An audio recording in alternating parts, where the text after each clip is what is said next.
Hi people. So I've recently made a video about Lord Timpson, the prisons minister, and why I take issue with some of his views regarding justice.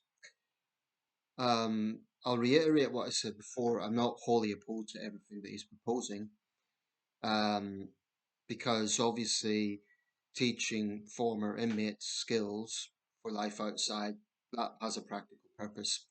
But my big concern about Lord Timpson is his attitude that we punish too many people in this country, because the statistics that I'm going to read out would suggest the opposite is true. Now, I do understand that as prisons minister, his focus will be on prisons, and right now they're overcrowded. It's no secret that British prisons have a problem right now. They are overcrowded.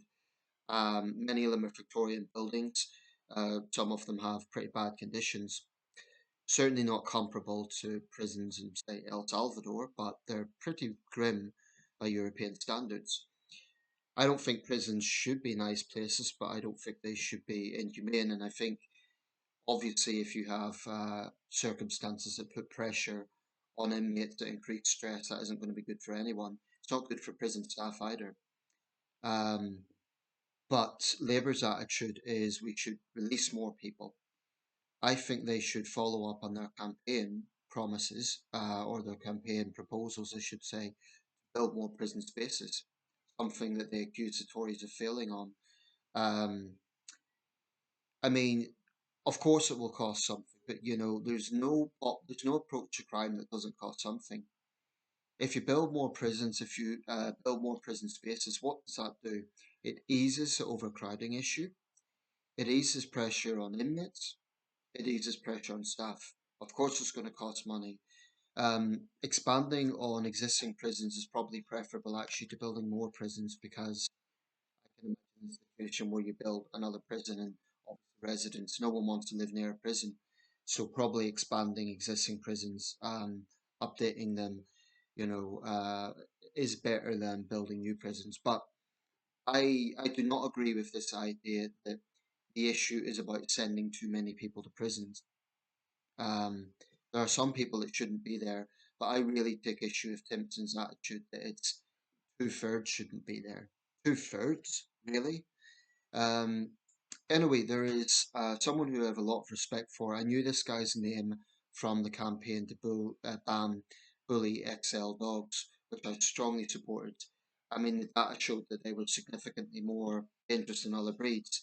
And he's got a lot of slack for this, because Bully XL owners and pro-bully groups tend to be very aggressive in their advocacy, and they also spread a lot of falsehoods. For example, one of the things they said was there was going to be mass culls after the ban. That did not happen.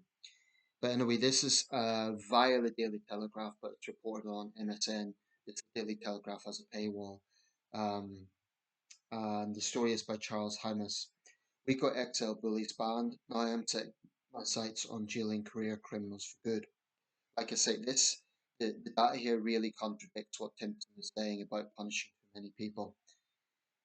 I'm not going to read out the whole thing, it's quite a long report, but I'm going to read out the important first part of this. Career criminals are more likely to be spared jail than any time in the past 2 decades, official figures show. This is official figures. Some 3,325 offenders with more than 50 convictions were let off without being sent to prison when they appeared in court for sentencing last year, according to Ministry of Justice data. This is triple the 1,289 career criminals who avoided jail in 2007, and 5 times the rate of 17 years ago, as fewer offenders were coming before the courts. So much for the Tories being tough on crime. They failed on this issue, has to be said, and they don't deserve to be back in government with those sort of figures. Figures are contained in an analysis of prolific offenders by a legal academic who's launching a campaign to persuade the government to take a tougher approach to career criminals and identify the worst constituencies for crime. Dr. Lawrence Newport, a former lecturer, led a successful campaign to ban XL bully dogs from the UK using data analysis and investigative techniques to expose the surge in deaths and injuries caused by the ferocious 130-pound animals. His intervention comes just days after the Ministry of Justice launched its sentencing review under David Gowk, a former Justice Secretary, to advise ministers in the future public punishment, measures to combat reoffending amid a prison overcrowding crisis. I'm not enthusiastic about David Gauck. I thought he was a weak Justice Secretary. I actually think Dominic Raab was one of the better ones in recent years because Raab, for example, ensured that victims of crime would have more say in parole hearings, and it was under Raab's watch that you have more transparency in courts. That's an extremely important thing, i.e., sentencing was televised. It may, I mean, it's a small thing in the grand scheme of things, but it all adds up for transparency. Now, this is an extremely important thing because Lord Timpson's message is we jail too many people, we're too fond of punishment, let's focus much more on rehabilitation and teaching inmate skills. That's all very well, but if you have a prolific shoplifter, if you have a prolific thug who's assaulting people, and offence after offence after offence, they escape a prison sentence. When you get the situation in London, it's a huge problem in London where you're getting phone theft. You know, these moped thugs that pick up people's phones, um, and they're avoiding prison sentences. That is outrageous, absolutely outrageous. Now the government knows this. When they go through the sentencing review, they need to take these findings very, very seriously. They need to jail hardcore offenders for much longer sentences. I would argue that for each new offence, it should be a tougher sentence. It shouldn't be like, okay, you've shoplifted, so that's a caution. You've shoplifted, another caution. You've shoplifted for the 47th time, and this is your 47th caution. That is complete nonsense. Clearly nonsense. And, you know, whatever your views on crime, I hope most people would recognise that as nonsense. Um, So the campaign that he has launched, it's connected to the group. Let me just get this right. He's posted it on X. Yeah, it's a campaign called Crush Crime. I will put a link to this. I've already signed up, and this is their introduction. Join the campaign. Britain is terrorized by a tiny number of career criminals. 10%, 10% of offenders are responsible for at least half of all crime in Britain. That is shocking. These career criminals are guilty of dozens or even hundreds of offences, but our courts are routinely giving them short sentences, letting them avoid prison altogether. This has to end. If the government focuses on taking career criminals off our streets and into prison, we can crush crime rates by up to 90%. I urge you, if you agree with me on this, please sign this petition. It's very simple. They ask for your email and your name. There is no further, you don't even have to confirm the email. I didn't have to. This is very, very quick. It's very straightforward. It's a secure site. Please do consider it. Because the only way things change is through public pressure. And if people say, I'll do it later on, this is vital, right? If, like me, you're concerned about crime, if you don't want to be mugged, please sign this. You know, Starmer's government talks tough on crime. I think that message is contradicted by Timpson's attitude. And I don't want to give him more importance than, you know, his position merits. He's prisons minister, he's not the Minister of Justice. But the report goes on, actually, it does mention the current Minister of Justice. If I could get a quote on her stance. Yeah, it's the next paragraph, actually.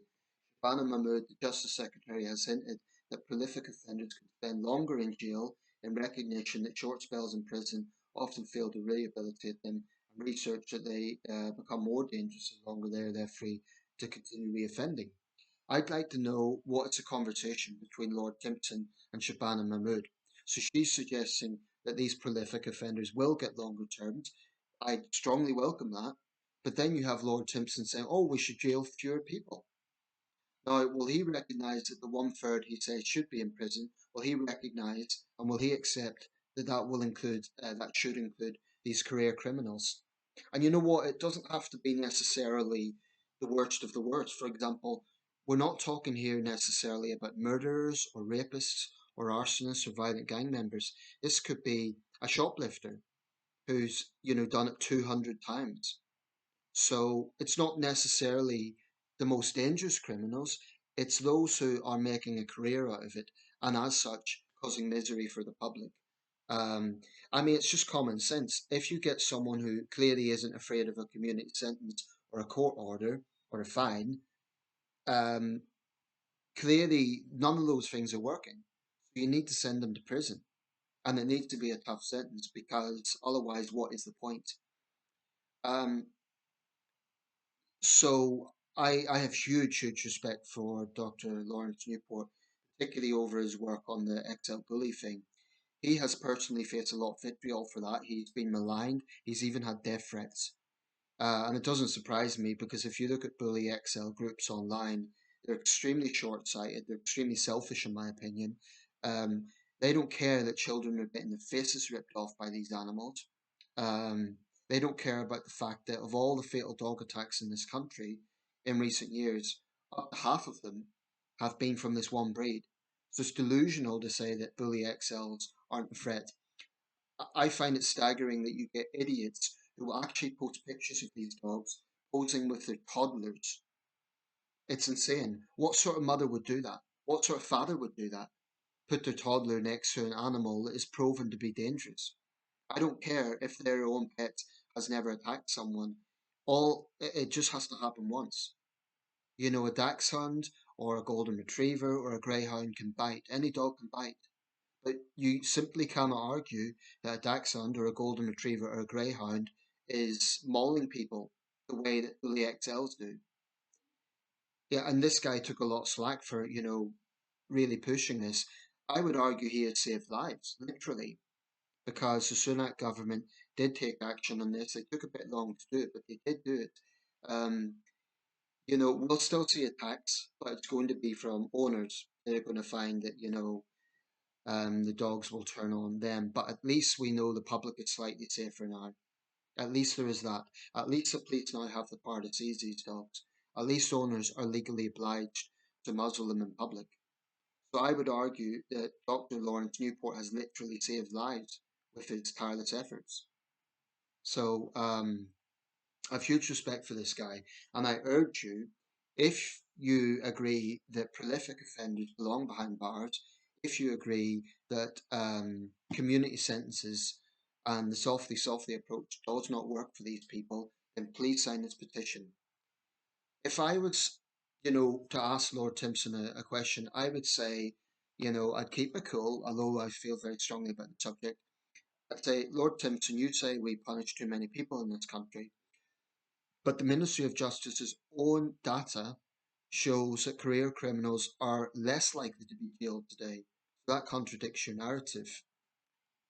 I would also ask him, do you think that victims of crime are wrong to expect punishment for those who terrorise them? I have a fundamental mistrust of people who don't like the very idea of judicial punishment.